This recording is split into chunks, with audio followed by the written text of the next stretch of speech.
Hey guys, it's Jake here with eTrailer. Today we're going to be taking a look at the Firestone Air Command Extreme Duty Air Compressor with the onboard air tank.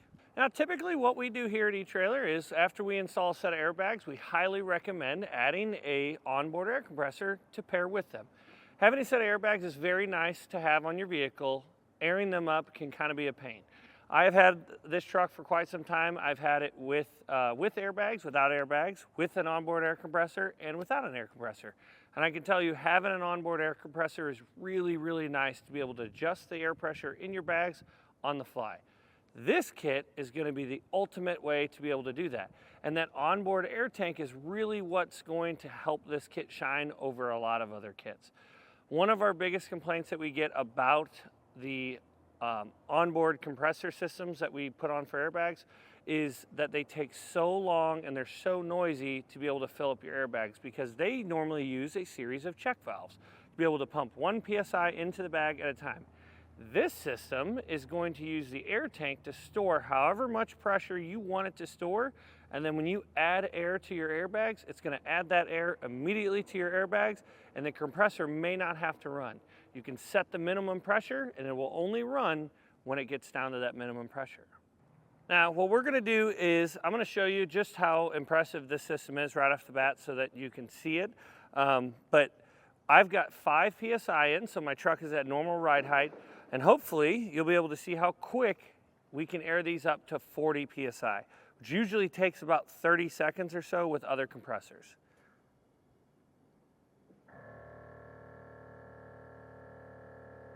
So you can see there we're at 38 and 42. It always goes about 2 psi above. You may have heard the compressor kick on, but that's because I dropped below my 90 minimum on my air tank. So it's airing it back up to that 120 that I would rather have it at.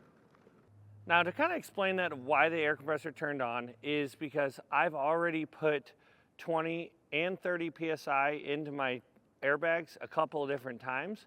And what it was doing is it was just topping that tank back off. But even so, we were able to put 40 psi in our airbags or about 35 psi in our airbags and refill the tank in about 15 seconds. So that just goes to show you how powerful this air compressor is and how nice it is to have that air readily available in that tank at all times.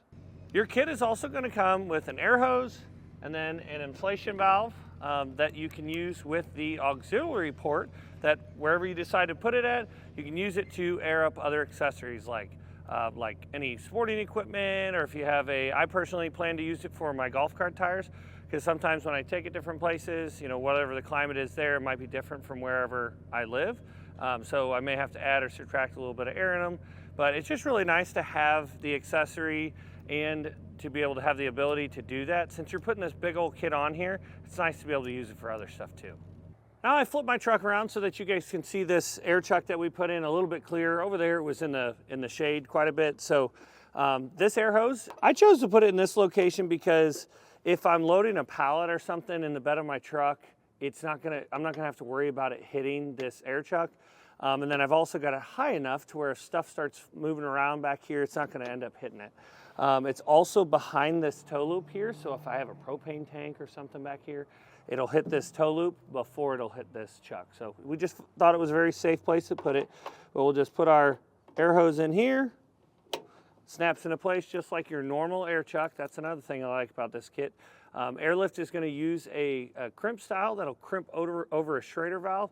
This is just much more universal, and you can use it with the tools you already have at home. So if you don't want to use this air hose, I will admit it's kind of short.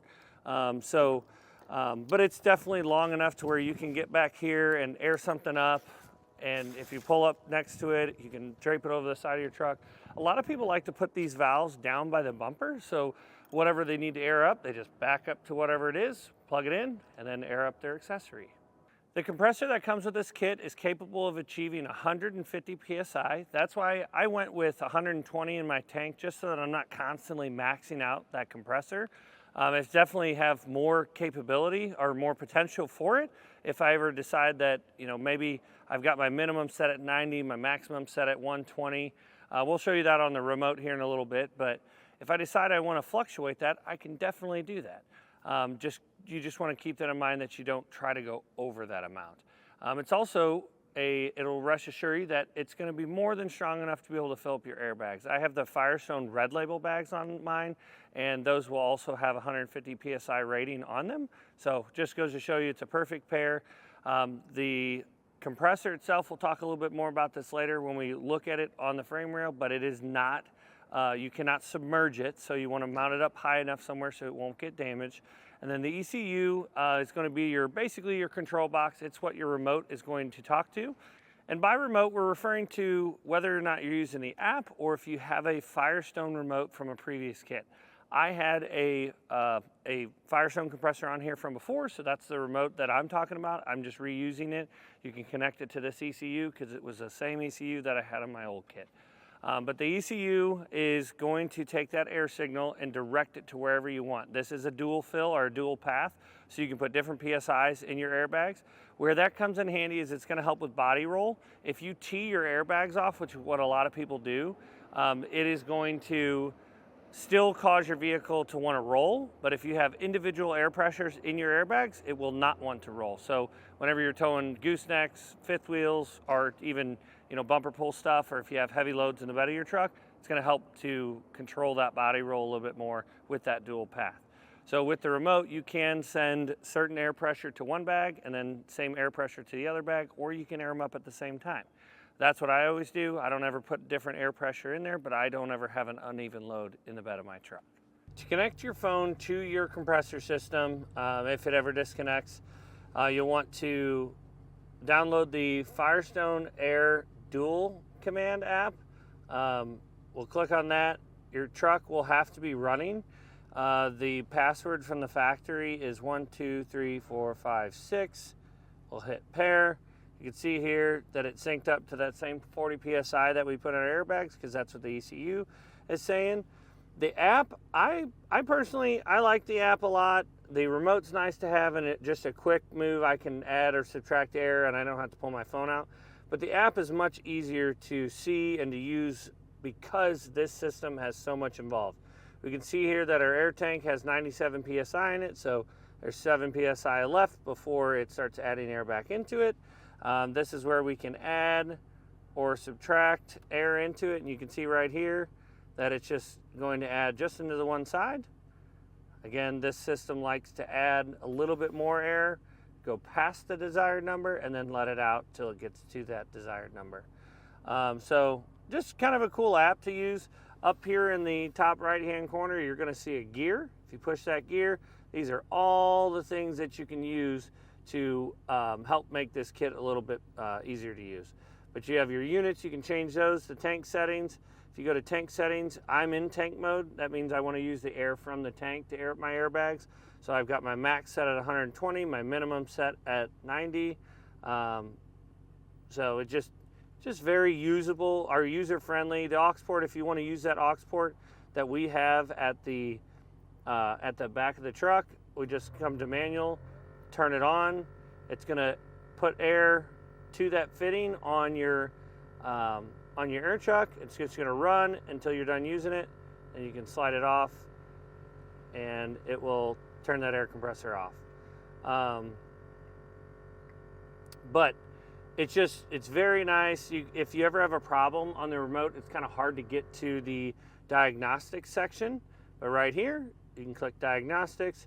You can see that the Bluetooth is connected, the compressor's not currently running, and then all your valves, whether or not they're stuck open, you'll be able to see that here. So it's a very, very nice system that helps you to be able to keep an eye on it and to be able to just really, really make the most of your kit. Well guys, now that we've gone over the features of the kit, we're going to show you the components mounted up under our vehicle, but we're going to pull it inside, get it up on the lift, and show you there. Now we are inside, we've got the truck on the lift, just to show you the components a little clearer. You'll see our nice large compressor here. We've got it mounted to those Firestone mounting brackets. The ECU we've got mounted to this top bracket, which mounts to the side bracket. It makes it really nice and neat to be able to organize this stuff so that you know, years down the road, it's still, everything's where it's supposed to be, and you know that it's all gonna be safe. You wanna keep this stuff high enough to where it's not gonna be submerged in water, because you cannot submerge this compressor in water. I never really go that deep into water. I might go, you know, drop a boat off at the water or whatever, but I'm never going, definitely never going this far into the water. But it's usually just my axle gets to the water, and then I'm good to go. So usually you're pretty safe mounted to the side of the frame rail. If you do get into those deeper situations, make sure that you're mounting the compressor quite a bit higher. Another huge component in our kit is going to be the air tank. You'll see we've got our air tank mounted to the side of our hat channel. It's up to you wherever you want to mount it. Some people will mount it to the bottom side of the hat channel. I just wanted to get it up about 2 or 3 inches higher, so that's why I mounted it to the side. You'll see later on in the installation how we did that. I think it turned out pretty clean. It's got a little bit of movement in it, but not too much to ever worry about. You also can get the bracket or use the bracket from Firestone that will mount to the side of the frame rail, and this will bolt right to it, and then you can use the U-bolts included and bolt it right to the frame. I did not have room on the side of my frame rail because if you follow me up here, we've got because this is on a ram, we've got those storage boxes in the floor of our of the back seat. So the air tank would fit perfectly right here, or if we wanted to move the air compressor up, the tank fits perfectly right here. But because we have these boxes, we had to find a new location. So back there worked just fine. Well guys, now that we've gone over those details, let's go ahead and jump into the installation process. To begin our installation, we're gonna need to get lots of components mounted up before we can get everything connected. So we're gonna have wiring and tubing we're gonna have to run, your airline tubing, but we gotta get all this stuff mounted up first, and then we can connect it all together. So we're gonna have the ECU, which is this box here mounted on top, and we're using the bracket kit to get all our stuff mounted today because it makes it so easy to get installed. We've got our compressor mounted to the bracket. The way that our ECU is mounted up here, we've got 2 screws just bolted straight to the top. This bracket's designed to fit it. What I like about this kit is that there are holes all over it so that you can design it however you want. This is the way that I'm going to use it today because I think it'll work best on my particular vehicle, but however it fits best on your vehicle, you can design it the way that you want. That's why they made this bracket kit, so that you can kind of customize it, put it wherever you want, and know that it's safe. So we've got our compressor mounted up, our ECU mounted up. Now we need to mount this to the side of our frame rail. Real quick, before we put this up on the frame, just because it's going to be very difficult to see all these inlets and outlets once it's up there, we've got our supply, which is going to be the line coming from our tank. That'll go in here. This is our left airbag. This is our right airbag. This is our auxiliary, which will be an airline that goes to another style of chuck that we'll put in the bed of the truck so that we can fill up other accessories, stuff like that, like golf cart tires or lawnmower tires. And then this is going to be your exhaust. This is where, if you let air out of your airbag, this is where the air is going to come out. And I'm going to take our harness and go ahead and plug it into while we're down here. Again, easier for you guys to see, easier for me to do before we get it up on our frame rail. They're going to have these two little tabs here. They need to go on the bottom, and it won't allow you to plug the connector in any other way, so it's pretty easy. Just make sure it clicks into place, and now we can lift this up into place. To get our bracket assembly mounted up, I'm going to take the included carriage bolts, put those through on the top first, and then we'll get the backing plates started on there, so that hopefully it'll help to hold this assembly up. And I'm trying to mount this as high as possible so I don't ever have issues with it coming into contact with anything like that. So we should be okay. There's still a little bit of space above the ECU, and that's what we want.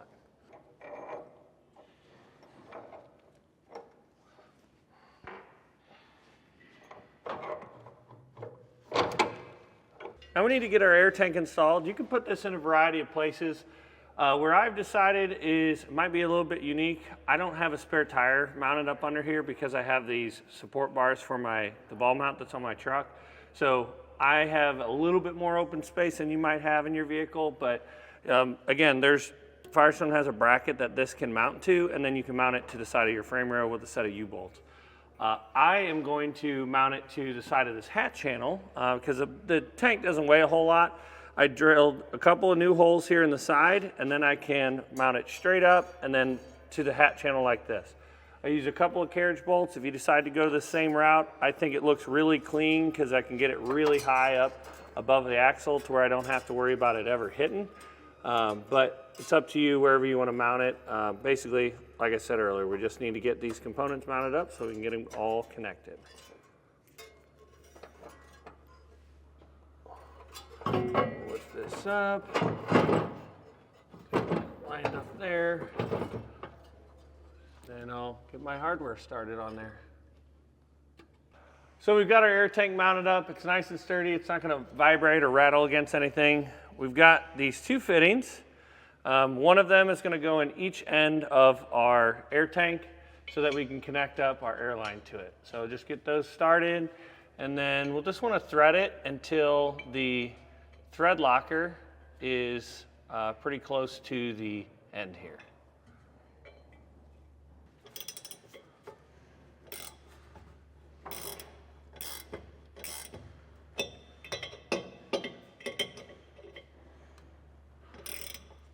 We've got a few electrical connections we need to make down here.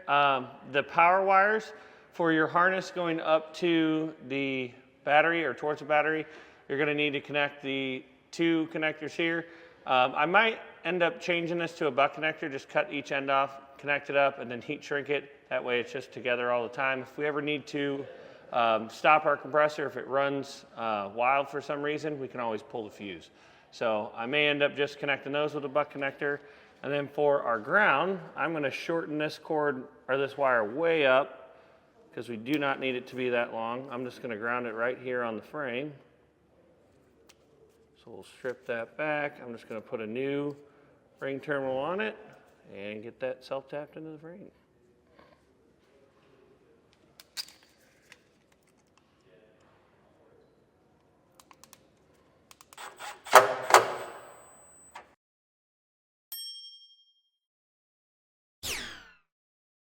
Another one of our components that we need to get installed is going to be our air chuck fitting that goes in either the bed of your truck, or some people will put it down by the license plate.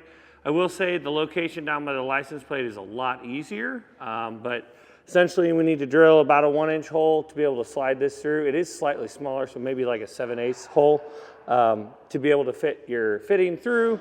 And the reason why I chose this particular location is that I can access it from the back side of our taillight. So I just took my taillight out and mounted it up. And then I did end up having to get a right angle adapter. We've got them on our website from Firestone to be able to fit the line in a lot easier because this is a pretty tight area up here. So I ran my airline up into that cavity to connect to it. I went with this location because I want to be able to use it whether or not I'm hooked to a trailer or if I'm hooked to my fifth wheel or something like that. I don't want to have to crawl under down by the license plate. Plus, I think this looks much, much cleaner. Now, once you fed your wiring up through the engine bay, what I did was I took it, again, this is on, we're putting it on a Ram. I took our wiring, I put a little notch in this plastic portion here, and just put a little notch in it, ran the wiring in where I've got my light wiring already run through, and took the push pin fasteners out of this, ran it back in that plastic piece, and then over to the battery. Once you get over here, you're going to have 3 wires. You're going to have a positive wire, which we connect to the positive side of the battery. Make sure that your fuse is out when you make that connection, because you don't want to, if you just partially tap it, you could pop that fuse. Then we've got a ground wire that we grounded to the negative side of the battery. And then you're also going to have a signal wire, which I've just tucked down here, or I'll tuck it down here out of the way.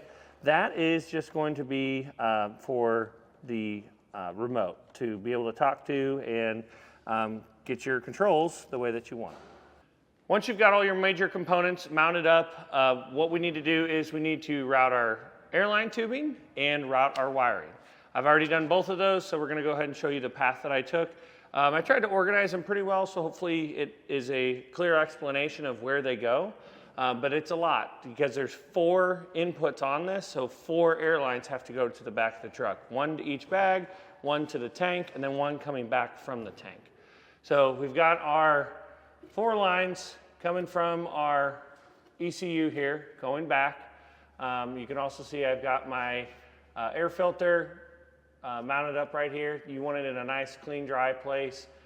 Do not mount it between the cab and the bed of the truck. It will get wet and your compressor will start sucking in water. The other thing with that airline is, or the filter line, is you want to put a loop in it. And what I did is I just put a loop in it and then shoved it behind our bracket so that way it doesn't go anywhere. That's going to help to trap any water or any little bit of moisture that might get in. At least it won't get to our compressor. So carrying on with our airline tubes, we just ran it up, and you want to, if you have any factory wiring or anything like that, try to tie it off. I used a lot of lumen clamps. We've got them on our website to be able to organize them really nice and neat. That'll help keep it away from anything hot or moving so that we don't have lines falling down and touching the muffler or anything like that. So we've got them all run back here. Once you get to your first airbag, you want to make sure that you use that right airbag signal, which is going to be your 3rd input on your ECU, 3rd input from the left. You want to put your T fitting in place, tee it off, come down to the bag. The other line's going to come out of the T and go back to the back of the vehicle.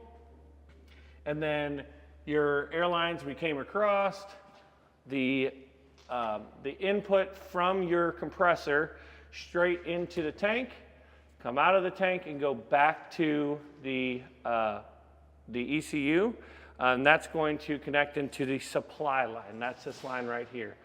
And then the other lines, your left airbag line and your auxiliary airline bag is going to come over here.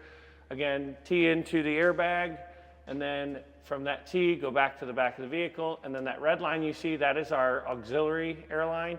That is going up into the bed, and that's going to connect to that air chuck we installed back at the back of the truck. Now for our 2 airlines that are coming back from those T's on top of our airbags, coming back to the back of the truck, what you can do is you can either mount them to the bracket that's included in your kit. You'll get 2 big zip ties that go into these 2 little slots here. You can tie it to the bottom of your hitch like that. I personally don't really like these because when you try to push on them with the air chuck, like at your house or whatever, they tend to rotate like this. So I just opted to drill it's about a 3/8 hole right here, and it works out perfect every time. But you can do that. It's really up to you. You kind of take the ownership of drilling a hole in the particular part of the hitch. This is not going to, compromise the hitch at all. But I like them here because they're nice and sturdy. You can push against them with an air chuck and air up your bags manually. I've got 1 here and then 1 on the other side. Now, as far as the rest of our wiring goes, we just ran it across the top of the frame rail. In this particular frame rail, we did not have any factory wiring on top of this frame because it's run on the top of the other frame.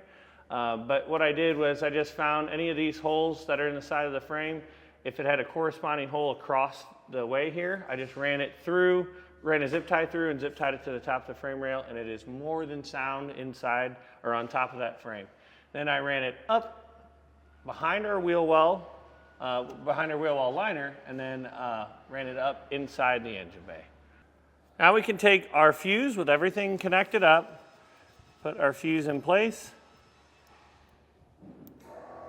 Should hear our compressor kick on until we get that pressure built up. And then I've got a remote for mine, and this is from my old system. But you should be able to connect it with the new ECU, which we're going to scan new. It found that our device there, and the password should be 123456. Click connect, it says connecting.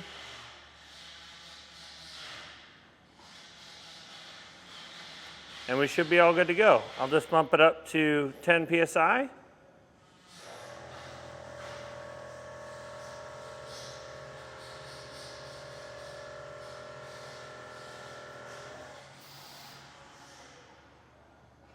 And And we should see it air up to that. Usually this compressor setup in ECU will go about 2 PSI pass and then air down. Now with our airbags aired up to about 50 PSI, we're gonna go around with some soapy water and check all of our connections that we made to make sure that none of them are leaking.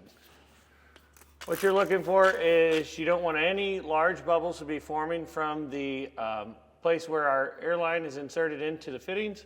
If you have any rapid bubbles forming, large or small, what you want to do is disconnect that, make a cleaner cut on it, and then reconnect it. Now that we know everything's working properly and we've got no leaks, that's going to do it for our installation.